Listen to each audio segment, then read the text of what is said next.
Bollywood hero Salman Khan ఇంటి ముందు కాల్పుల ఘటనలో మరో ట్విస్ట్ చోటు చేసుకుంది.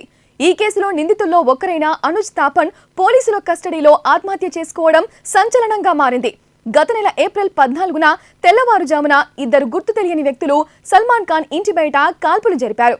బాంద్రా ప్రాంతంలోని గ్యాలక్సీ అపార్ట్మెంట్ బయట బైక్ పై వచ్చిన ఇద్దరు వ్యక్తులు 3 రౌండ్ల కాల్పులు జరిపారు.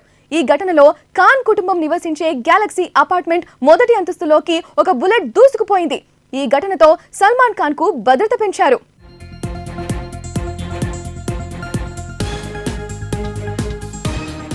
ఈ కాల్పుల ఘటనను సీరియస్ గా తీసుకున్న మహారాష్ట్ర ప్రభుత్వం నిందితులను వెంటనే పట్టుకోవాలని సూచించింది.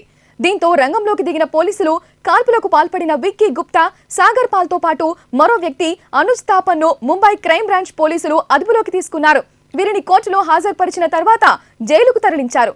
కాగా వీరిలో నిందితుడు అనుజ్ థాపన్ పోలీసుల కస్టడీలో ఆత్మహత్య యత్నానికి పాల్పడ్డాడు. పోలీసులు అతన్ని హుటాహుటిన ఆసుపత్రికి తరలించి చికిత్స అందిస్తుండగా మృతి చెందాడు. షూటర్లు విక్కీ గుప్తా, సాగర్ పాల్లకు ఆయుధాలిచ్చారనే ఆరోపణలతో అనుజ్ థాపన్ ను పోలీసులు ఏప్రిల్ 26న అదుపులోకి తీసుకున్నారు. నిందితులపై ముంబై పోలీసులు Maharashtra control of organised act సెక్షన్ల కింద కేసు ఫైల్ చేశారు.